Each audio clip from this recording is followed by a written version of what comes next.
కరుణామయుడు, అపార కృషి ఉండు, అత్యంత శక్తివంతుడు, మహోన్నత ప్రకాశవంతుడు, లోకరక్షకుడు, సర్వాంగీణ ఆమోదకుడు, సర్వజ్ఞ బంధువైన భగవంతుడి కృషి దయవల్ల సర్వేజన సుఖీభవంతు. చాలా సంతోషం. ఒక హర్షించదగ్గ విషయం, ఒక అభిమానించదగ్గ అంశం, ఒక అభినందించదగ్గ అంశం.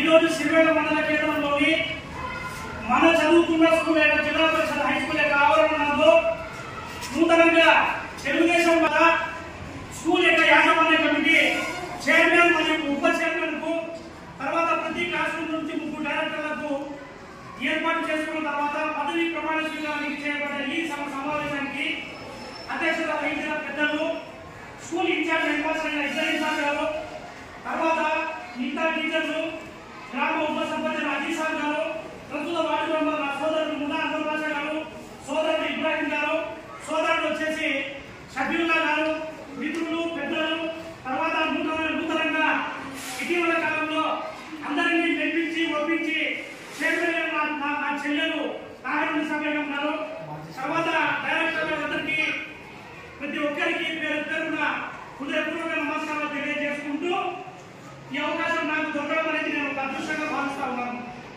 తర్వాత ఎవరికైనా సరే కరణం దగ్గర నుంచి కలెక్టర్ వరకు, మున్సిపల్ దగ్గర నుంచి ముఖ్యమంత్రి వరకు, సాధారణ పౌరుల దగ్గర నుంచి కంపెనీ వరకు, మాతా భిక్షాంతి కలిగే భిక్షగతి నుంచి కోట్లకు ముసలించి పరిగెత్తున్న నాటాల వరకు, చిరుజీవి దగ్గర నుంచి చిరుజీవి వరకు, కాళ్ళలో పోయే వాళ్ళ దగ్గర నుంచి కాళ్ళ నుంచి తిరిగే వాళ్ళ వరకు, గడ్డి తాగే వాళ్ళ దగ్గర నుంచి బిడ్డి తాగే వాళ్ళ వరకు, గుడి దగ్గర పూజలు చేసే కులవతుల దగ్గర నుంచి సారాయి గుడి దగ్గర సారాయి తాగి అల్లరి చేసే పూజ వరకు కూడా కులంతో, మతంతో, ప్రాంతంతో, వర్గంతో, వర్గంతో, లింగంతో భేదం లేకుండా ఏ ఒక్కరికైనా సరే తన జీవితంలో వచ్చేసి ఉన్నతంగా ఎదగాలన్నా, తన జీవితాన్ని సౌకర్యవంతంగా చేసుకోవాలన్నా, తన జీవితాన్ని వచ్చేసి అభివృద్ధిమయం చేసుకోవాలన్నా అది ఒక ఉపాధ్యాయులతో మాత్రమే సాధ్యపడుతుందని చెప్పి మీ అందరికీ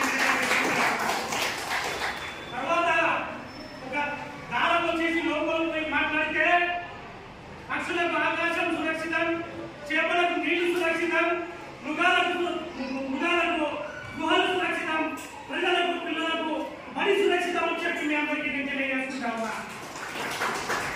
మానవుల యొక్క జీవితంలో బడి గుడి అనేది చాలా అవసరము. తల్లిదండ్రులు వచ్చేసి అనేక సార్లు కష్టపడి తర్వాత ఒక మగ పిల్లవాడి కానీ ఒక ఆడపిల్ల కానీ జన్మనిచ్చిన తర్వాత పూర్తిగా అభివృద్ధిలోకి జీవితంలో తీసుకొచ్చే వ్యక్తి ఉపాధ్యాయుడు అని చెప్పి మీ అందరికీ నేను తెలియజేసుకుంటా ఉన్నా. అనేక సంస్కృతంలో కానీ తెలుగులో కానీ ఉపాధ్యాయుల గురించి అనేక గొప్పలు వచ్చేసి చాలా గొప్పతనంగా చెప్పడం జరిగింది. ఆ యొక్క గొప్పతనంలో భాగంగా ఉపాధ్యాయుడు అంటే మామూలుగా గురు బ్రహ్మ, గురు విష్ణు, గురుదేవ మహేశ్వర, గురు సాక్షాత్ పరబ్రహ్మ, తస్మై శ్రీ గురువే నమః అని చెప్పి మీ అందరికీ నేను తెలియజేసుకుంటా ఉన్నా. ఎవరైనా సరే సమాజంలో ఉపాధ్యాయుడు లేని సమాజం వచ్చేసి అంతరహితం, ఉపాధ్యాయుడు లేని జీవితం వచ్చేసి బాధాకరం అని చెప్పి మీకు అందరికీ నేను తెలియజేసుకుంటా ఉన్నా. తర్వాత మా ఇన్ఛార్జ్ హెడ్ మాస్టర్ గారు ఇబ్రాహీం సార్ వచ్చేసి కొంతమందికి ఇటీవల నూతన కాలంలో వచ్చేసి ఏర్పాటు చేయబడిన కమిటీ మెంబర్లకైతేనేమి, తర్వాత నా చెల్లెలు వచ్చేసి చైర్మన్ అయినా కానీ అయినప్పటికీ వాళ్ళ యొక్క బాధ్యతలు వచ్చేసి వివరించడం జరిగింది. నేను ఆయన వచ్చేసి ఈ సందర్భంగా ఒక రిక్వెస్ట్ చేసేది ఏమంటే ఈ పాఠశాల యొక్క మేనేజ్మెంట్ కమిటీ యొక్క నిధులు, తర్వాత వారి హక్కులు ఏ విధంగా ఉన్నాయో వాళ్ళకు ఒక జిరాక్స్ యొక్క కాపీని సమర్పిస్తే వాళ్ళు చేయాల్సిన బాధ్యతలు వచ్చేసి తెలియజేయడానికి వచ్చేసి వాళ్ళంటే ఉత్సాహంగా ఉన్నారని చెప్పి. ఎందుకంటే ఈ కమిటీలో ఉండే వాళ్ళంతా యువకులు ఉన్నారు. ఆ యువకులకు వచ్చేసి భగవంతుడు ఇచ్చిన వరం ఏమంటే ఒక కాకినాడలో వచ్చేసి ఉత్సాహంగా ఉంటుంది. ఆ ఉత్సాహాన్ని వచ్చేసి పాఠశాల అభివృద్ధికి మీరు తోడ్పాటు చేసుకుని కృషి చేసుకుంటారని